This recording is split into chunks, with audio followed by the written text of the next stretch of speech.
DV 2023. Est-ce que la DV 2023 sera annulée? Salut, bienvenue sur American Dream. On va répondre à cette question dans cette vidéo. Allez, salut, bienvenue sur American Dream, votre chaîne. On parle de la DV, DV Lottery surtout, mais pas seulement. On parle aussi de l'immigration aux États-Unis, toutes les procédures, surtout un peu plus recentré vers la DV, parce que j'ai un peu de l'expérience là-dessus. Et merci à tous ceux qui sont abonnés, merci pour tous vos commentaires, merci pour tous les conseils et merci pour tout ce qu'on appelle feedback. Beaucoup de courage à vous. Je sais que vous êtes toujours dans l'attente et tout, dans les prières et tout. Continuez de prier, continuez de rester positif. Faites du bien autour de vous et je crois que tout ira. Je crois que tout ira. C'est pour une raison que vous avez été sélectionné et c'est pour une raison que vous êtes intéressé à la DV. Donc, on ne perd pas d'espoir. On reste juste focalisé sur son objectif. Mais comme je le dis toujours, je sais c'est difficile. En attendant, préparez-vous, surtout pour ceux qui sont déjà sélectionnés, surtout pour ceux qui se préparent déjà à venir ici, pour ceux qui ont eu leur visa récemment, félicitations. Pour ceux qui préparent leur voyage, beaucoup de courage, écoutez bien les conseils et prenez-les au sérieux. Et pour ceux qui attendent, beaucoup de patience et tout ira mieux. Donc, j'ai reçu quelques questions. On va essayer. J'ai noté vos questions ici. Et une fois de plus, je vous dis infiniment merci. Et je vais essayer de répondre.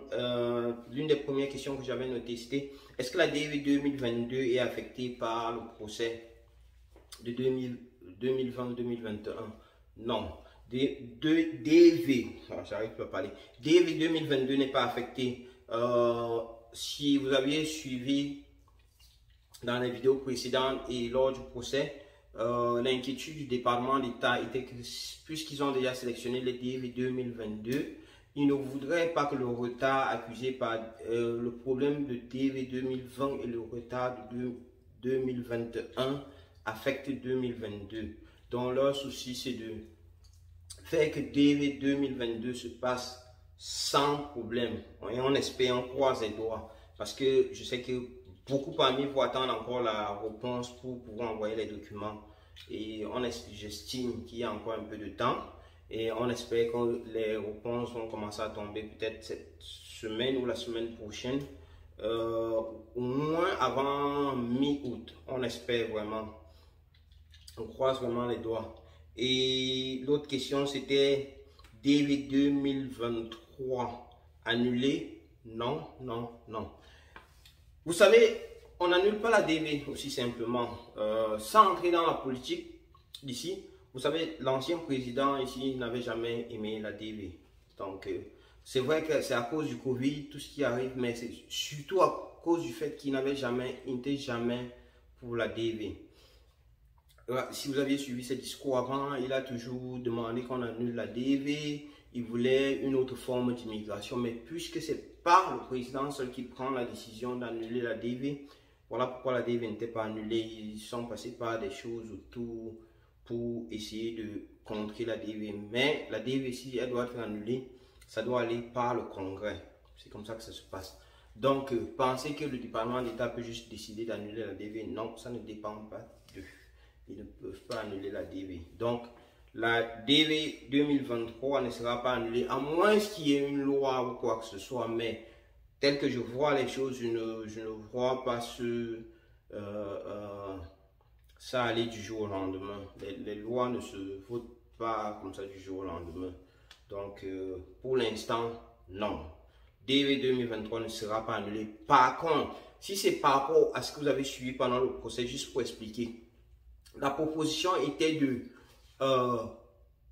repousser, prendre le reste de 2020 et s'il y a reste en 2021, gérer cela d'abord au début de 2023 avant de commencer avec les 2023. Ce n'était pas d'annuler les DV 2023. J'espère que ça clarifie un peu. Et oui, voilà questions que j'ai suivies, les plus, juste pour clarifier cela. Et aussi pour ceux qui se préparent. J'ai fait une vidéo sur le permis de conduire. Je sais que beaucoup se demandent, ils parlent de permis. Nous, on veut juste venir aux États-Unis. Pourquoi est-ce qu'on a besoin du permis? Oui, vous avez besoin de ça. Je vais vous dire pourquoi. La voiture ici, c'est pas un luxe.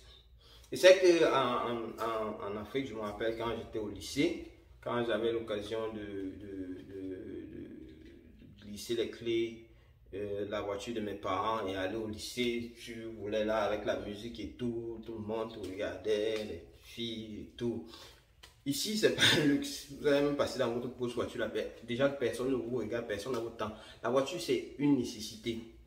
Pour savoir combien d'adultes il y a dans une maison, vous regardez combien de voitures il y a dans le parking. Ça veut dire chacun a sa voiture. Pourquoi? Pour aller de A à B, c'est large, les espaces sont grands. Pour aller juste au store là à côté, vous marchez à pied, avant d'arriver là-bas, vos pieds vont même gonfler. Et les gens passent, ils vous saluent. Donc la voiture, c'est pas un luxe, c'est une nécessité. Mais le problème qu'il y a avec ça, faites quand même votre permis. N'attendez pas venir ici dépenser beaucoup d'argent pour ça. Le seul problème, et moi je dis toujours, je vous conseille ceci, ceux qui se préparent à venir, informez-vous. Allez sur les sites, allez dans la ville où vous voulez aller, regardez en ligne, qu'est-ce qui se passe dans cette ville-là. Allez même sur YouTube, allez sur Facebook, Craigslist. Quel type de boulot, quel type d'université, quelles sont les universités, c'est à quelle distance.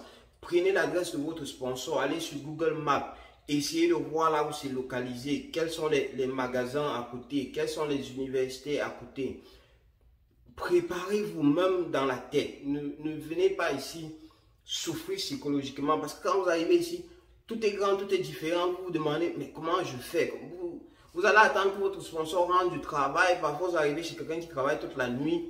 Le matin, il faut qu'il se réveille pour vous balader. Non, renseignez-vous. Soyez capable de lui dire, ah, j'ai remarqué qu'il y a un Walmart ici. Comment je peux faire pour arriver là-bas? Ça, c'est très, très important. Ne prenez pas ça à la légère. Donc, renseignez-vous. Maintenant, revenez sur la voiture. Si vous vous renseignez, vous devez remarquer que il y a un problème de voiture aux États-Unis. Les voitures sont devenues de plus en plus chères. Les voitures sont devenues de plus en plus chères parce que le composant qu'on utilise pour fabriquer les nouvelles voitures, il y a un manque de composants. Donc, ce qui fait que ceux qui d'habitude, dès qu'il y a une nouvelle voiture, achètent la nouvelle voiture, revendent l'ancienne à ceux qui achètent les anciennes neuves, qui revendent leurs voitures, à ceux qui achètent les anciennes qui revendent pour eux. Et ça arrive sur les nous là, les nous, hein. Bon, je sais pas si... Bon, mais les nous qui venons d'arriver d'Afrique, là, on a peut-être une 2003, 2004, on dit, ouais, c'est ma nouvelle voiture. La chaîne est coupée parce qu'il y a un manque de composants. Donc, ça devient difficile de trouver une voiture. Avant, à 1000 $, 1200, 1300, 2000 $, vous avez une très jolie voiture, très jolie. Aujourd'hui, ça devient très, très difficile. Donc, quand vous vous informez, ça vous permet, quand vous avez remarqué ceci, apprenez à pédaler votre vélo. Si vous n'avez pas pédalé, comme mon cas, triste de dire ça pour un adulte, mais je ne sais pas toujours pédaler, aller à vélo. Mais apprenez à pédaler parce que le vélo, ça aide beaucoup. Moi, j'ai connu des gens qui ont fait beaucoup de mois ici, c'est grâce au vélo parce que c'est économique. Ça vous fait faire du sport et vous pouvez aller au travail en vélo. Quand vous appliquez pour un travail, vous demandez si vous avez un moyen de transport et votre vélo. Sachez comment apprenez à pédaler un vélo. Les filles demandent pour les tresses, pour faire les tresses, les nattes et tout. Oui, apprenez à faire ça si vous ne savez pas faire. Apprenez à vous natter vous-même. Apprenez à natter les autres. Vous pouvez même vous faire de l'argent pour ça. Mais, ne faites pas de ça votre ambition. Ne faites pas de ça votre projet. Je ne veux pas dénigrer un métier. Faire de la coiffure, c'est un très grand métier aux États-Unis. Ça paye énormément. Mais si vous aviez un rêve de devenir pilote, médecin, je ne sais pas trop, ingénieur, informaticien, n'abandonnez pas ça parce que vous pensez que dès que vous coiffez une tête, on va vous payer 200 $. Utilisez ça comme un atout pour aller vers vos rêves. Moi, je suis toujours pour aller vers ces rêves. Vous aviez un rêve. Si c'était devenir coiffeuse, tant mieux, parfait. réalisez-le. Mais allez même à l'école et votre licence, ouvrez votre salon. Sur la chaîne, on va parler de business plus tard, comment ouvrir un business légalement et tout. Je vais partager aussi mon expérience là-dessus. Mais utilisez tout ça pour pouvoir avancer. Ne venez pas caler dans ça. Juste faire des choses, prendre de l'argent derrière. Faites de ça un business. Si c'est votre projet. Mais si ce n'est pas votre projet, utilisez ça pour vous faire un peu de sous, pour pouvoir très vite avancer, pour pouvoir économiser, acheter sa voiture, trouver sa maison et tout. Donc voilà, je crois que j'ai répondu. La plus grosse question, c'était est-ce que la DV 2023 est annulée? Non, la DV 2023 n'est pas annulée. Et voilà, merci encore pour toutes vos questions, pour toutes vos suggestions. Écrivez-la en commentaire, donnez-nous des likes s'il vous plaît. Et merci, à très bientôt. D'autres sujets qui vous intéressent, d'autres questions que vous posez sur votre départ ici, n'hésitez pas aussi de mettre en commentaire. Allez, très bientôt.